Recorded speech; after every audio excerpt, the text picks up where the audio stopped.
Baby Dolls Johaira, bakit nga ba hindi na nakikita sa noontime show na It's Showtime?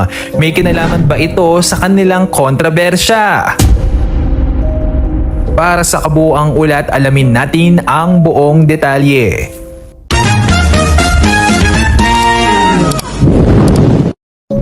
Gumulantang sa madla ang mga usap-usapan kaugnay ng di umano'y pagkawala o kawalan ng exposure ng miyembro ng Baby Dolls na si Johaira Morris sa noontime show na It's Showtime.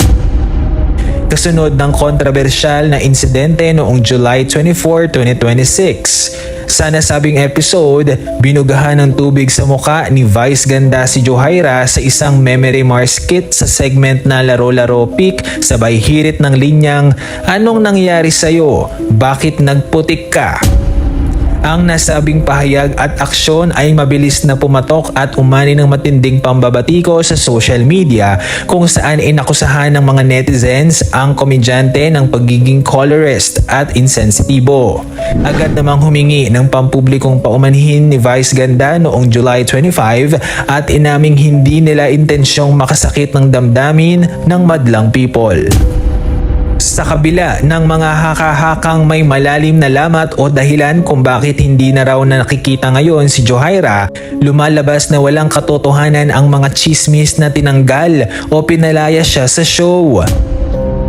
Sa katunayan, patuloy pa ring napapanood si Johaira sa It's Showtime at binibigyan pa nga ng mas malaking exposure sa mga nakalipas na episodes kasabay ng kanyang pagsikat sa grupo. Ngunit base naman sa ibang opinyon ng mga netizens, hindi raw muna makikita si Johaira bilang respeto sa naging desisyon ng MTRCB at respeto rin kay Vice Ganda dahil nga sa naging kontrobersya ng dalawa.